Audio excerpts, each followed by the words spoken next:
No line at the DMV, that's usually a good thing, but today it was anything but. BART's considering putting enclosures over entrances like these to protect the stairwell. Now, school officials wouldn't talk with us, but we found plenty of students that had a lot to say. Police Chief Greg Surge says what's the point of stop and frisk when his force is already getting guns off the street. Death Festival has tons of fun games and activities, but this event goes beyond a day of entertainment.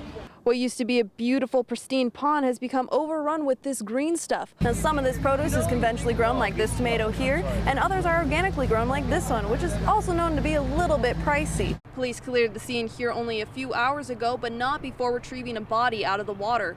The body was found floating just 4 or 5 feet away from this pier. From now on, the southern hemisphere is going to get tilted towards the sun a little bit more than we are, and we're going to start experiencing that cooler weather. Now, as the night goes on, the results are coming in, and the candidates are neck and neck. As you can see, the shuttle is finally on the platform. It's making its way to the hangar and finishing what Jeffrey Rudolph calls the longest parade in LA history. At the Science Center, Emily Davies for Valley View News. Yolanda Friedman lives in San Francisco's Bayview district. Today, she and other city residents found this as their morning headline. Mayor talks up stop and frisk. That's basically saying, approving, it's okay to approve racial profiling. This controversial policy is practiced in cities like New York, intending to reduce violent crime. This would allow San Francisco officers to stop and search those they deem suspicious. There were 98 homicides in San Francisco in 2008. And the number has been dropping in years since. But the fact is, there are still killings. It gets really depressing. Mayor Ed Lee says he takes the shootings in the city personally and wants to get to the guns. I'm trying to create jobs. You can't get a job to a dead kid. And it's happening too often. But stop and frisk in San Francisco, some say no. Police Chief Greg Surge says what's the point of stop and frisk when his force is already getting guns off the street? I don't think it's broken here in San Francisco. We do it right. We search based on reasonable suspicion. We have the trust of the community. We intend to maintain that trust, and we intend to get a handle on this gun violence. These are guns his team recently confiscated. He says he's willing to discuss stop and frisk, but his team is showing progress, with homicides already down 10% from this time last year. Legal director of the ACLU Northern California, Alan Schlosser, says he's surprised Lee, a former civil rights lawyer, would even consider the policy. It's as shocking and troublesome as if he announced that he was going to adopt the Arizona Show Me Your Papers law. Schlosser says stop and frisk would be a step toward racial profiling. In San Francisco's Bayview, Emily Davies, KTVU, Channel 2 News. You may have thought seeing a space shuttle atop a Boeing 747 was an impressive sight. It was, but the second part of its homecoming trip is on a different level, street level. Around 2 in the morning at LAX, it starts making its way out of the airport, through city streets to its permanent home at the California Science Center. Despite the early hours, people crowded the sidewalks to catch a glimpse of history. There's a lot of people that are missing this because they're sleeping, but they should be here, and it's great because this is like history. It's history, and we're part of it. The shuttle's wingspan is as long as a tennis court. Add a half court to that, and you have just short of its body length.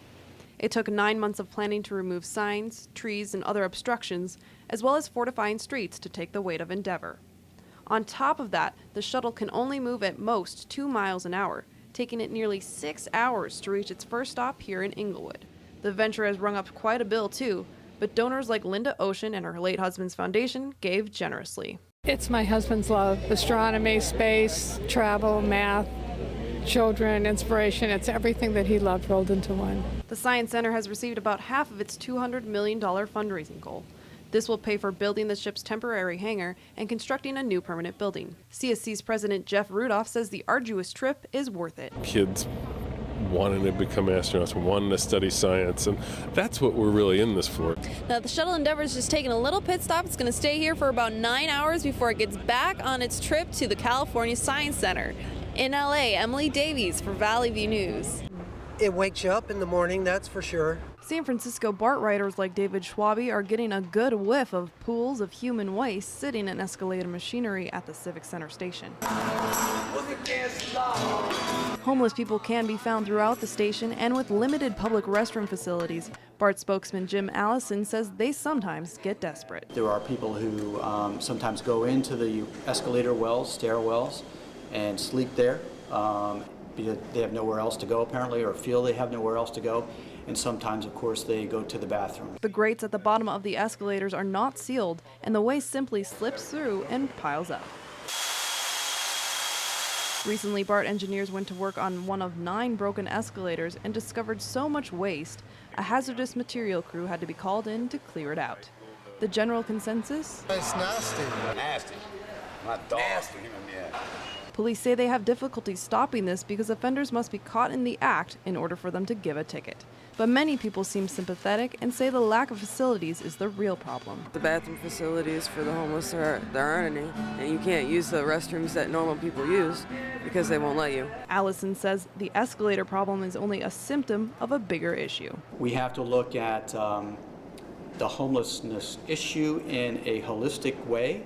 It's not a BART-only problem, but BART needs to be at the table to look at solutions.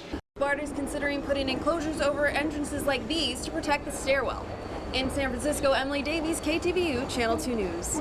So I decided to go to LA City Hall. That's where people celebrated Deaf Awareness Month for what they call Deaf Festival. I'm proud to be deaf. And she's not alone. Hundreds celebrated deaf culture at Los Angeles' 9th annual Deaf Festival. People enjoyed a fashion show with deaf designers and models, and a Deaf's Got Talent competition. Dozens of vendors also came out to provide information and show some deaf-inspired products like this clothing line. Deaf Festival has tons of fun games and activities, but this event goes beyond a day of entertainment. What these people call deaf culture is about pride, expression, and how they describe themselves. Some people think deafness is a disability, but it's not. It's just a different way of living. We are very capable of doing anything that we put our minds to. We have educators, businessmen, and big deaf actors too. One foundation also applies this philosophy to deaf dogs. Some people consider them disabled and we don't, just like we don't consider deaf people disabled. Bertha Velasquez started the event in 1999 because of her deaf daughter. I thought there was a need for it. I would travel far for her to participate in deaf activities. Deaf Festival provides a place for those who understand deaf culture to meet and those who don't understand to learn.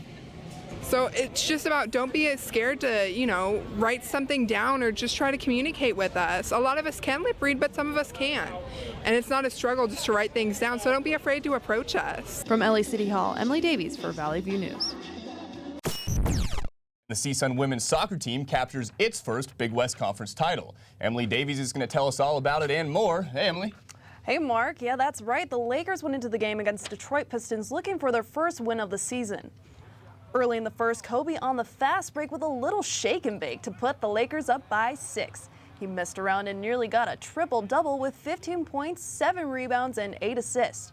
World peace up the court to Darius Morris, the lob to Dwight Howard, and boom shakalaka. Midway through the third, Blake to Howard, and rest in peace, rim and net. Howard finished the game with 28 points and 7 rebounds. The Lakers went on to win 108-79.